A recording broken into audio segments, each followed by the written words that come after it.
आवाज सत्याचा, अन्याय अत्याचार भ्रष्टाचार विरुद्ध लढणारे महाराष्ट्रातील एकमेव news channel Lokprashna news Maharashtra. बातमी आहे बुलढाणा जिल्ह्याची। मातोश्री शिंदखेडा तालुक्यातील सिंधी गावात काल सायंकाळी अचानक झालेल्या ढगफुटीमुळे सदृश्य पावसाचा धुमाकूळ, त्यामुळे शेतपिकासह अनेक घरांची पडझड व नुकसान।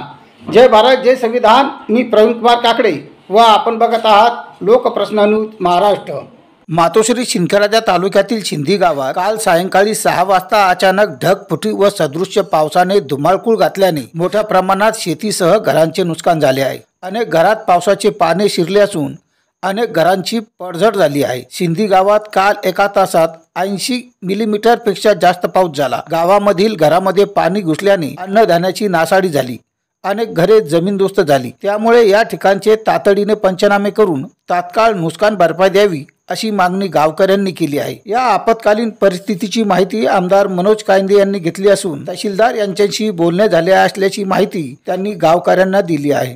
चिखली तालुक्यातही ढगफुटीमुळे सदृश्य पावसाचे थैमान, त्यामुळे शाळा व महाविद्यालयांना आज व उद्या 2 दिवसाच्या सुट्ट्या जाहीर। तसेच ढगफुटीमुळे बुलढाणा ते चिखली रोडवरील हातनी गावाच्या पुलावरून पाणी आल्याने चिखली ते बुलढाणा वाहतूक ठप्प झाली असून नदीला पूर आल्याने चिखली तालुक्यातील अनेक गावांचा संपर्क तुटला आहे। त्यामुळे तहसीलदार संतोष काकडे यांच्याकडून सतर्कतेचा इशारा जारी करण्यात आला असून आमदार श्वेताताई महाले यांनी आपत्तीजनक परिस्थितीचा आढावा घेत प्रशासनाला तातडीने पंचनामे करण्याचे आदेश दिले आहेत। सदृश्य पावसाचा धुमाकूळ बघता चिखली तालुक्यात आज व उद्या शाळा व महाविद्यालयांना 2 दिवसाच्या सुट्ट्या जाहीर करण्यात आल्या असून पावसाची गंभीर परिस्थिती लक्षात घेता जिल्ह्यात बैलपोळा साजरा न करण्याचे जिल्हाधिकारी यांनी एका पत्राद्वारे निर्देश दिले आहेत।